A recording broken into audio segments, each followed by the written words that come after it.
forte essa frase, porque ele analisou ali naquele momento que aquela frase mostrava para ele que aquela doença não era uma doença causada por culpa de outras pessoas, não era uma doença causada por culpa de um ser fora dele. Ele assumia naquele momento a responsabilidade pela própria causa daquela doença. A somatória dos medos, das mágoas, dos ressentimentos, o padrão negativo do pensamento, da sua própria expressão, como se tudo aquilo fosse uma somatória de tensões que, à medida que aquilo foi crescendo dentro dele, então, de repente, cria um sintoma, cria uma coisa que mobiliza o ser dele a trabalhar, para não ficar estagnado, para não ficar acomodado numa situação de inconsciência para com a vida. Então, ele fala que se por um lado foi muito difícil assumir esse papel de criador da sua própria doença, por outro lado, aquilo trouxe a ele uma esperança. Por quê?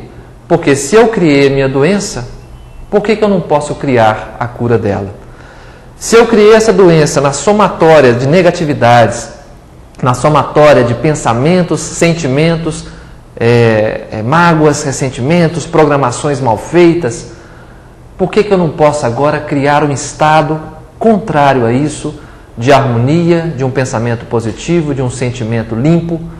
Então, foi nisso que ele se propôs. Ele começou a trabalhar a mente de maneira a não pensar no negativo. Apesar das dores, apesar da doença caminhando para um estado futuro de morte, ele falou: a partir de agora eu só vou acreditar que o meu corpo está curado, que eu estou saudável, que toda a minha vida está cada vez melhor, e vou manter esse pensamento positivo constantemente, não permitir que o pensamento negativo se aloje em minha consciência. E aí eu pergunto para você, minha amiga, meu amigo, se é fácil a gente fazer isso. Se num determinado momento a gente possa falar: bom, a partir de hoje o pensamento negativo não entra mais no meu ser. E eu te falo que a gente pode fazer essa experiência agora mesmo. Vamos imaginar que nesse momento você possa pensar em qualquer coisa menos em leão, ok? Você pode pensar em qualquer coisa que você queira menos no animal leão. Então vamos começar esse exercício. Continue pensando livre, deixe o seu pensamento livre e não pense em leão, porque leão é aquilo que você não pode pensar, e somente no leão é que eu peço para que você não pense. E aí? Você conseguiu?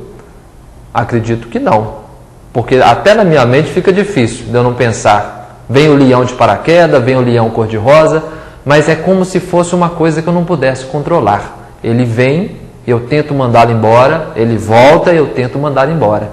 Mas o pensamento negativo é exatamente isso. Nós não temos um controle sobre ele. Ele está aí no mental da humanidade, ele está aí no mental das pessoas, ele está também no meu mental, uma vez que eu estou recebendo as influências do meio em que estou vivendo. Então o pensamento negativo muitas vezes não é nenhuma criação minha, mas ele entra no meu ser, e se eu alimentá-lo, eu começo a dar corda para ele. Eu começo a permitir que ele comece a criar dentro de mim um estado vibratório, um estado que me predispõe a um outro foco, a uma nova forma de concepção. Então, os orientais falam o seguinte a respeito do pensamento negativo. Ele é igual um passarinho preto. Ele está voando livremente, de repente ele viu a sua cabeça dando sopa, ele chega então na sua cabeça, e aí se você permite que ele pouse na sua cabeça, você também pode espantá-lo. O problema é que você começa então a alimentá-lo. Você acha que ele está te trazendo alguma coisa de boa, está te trazendo pelo menos uma ideia nova, e aí você começa a alimentar essa ideia, e essa ideia começa a ser construída dentro de você, até que ela cresce, toma força e toma conta de você. E aí, num belo momento, quando você lembra desse passarinho preto que está ali agora te incomodando, quando você vai tentar espantá-lo, ele já não é um passarinho preto. Ele era um filhote de urubu que você alimentou e ele cresceu. E agora, para espantá-lo, logicamente dá mais trabalho, e ele já está causando em você também alguma ressonância negativa. Então, os orientais falam: não há problema, o pensamento chega, você manda embora. Você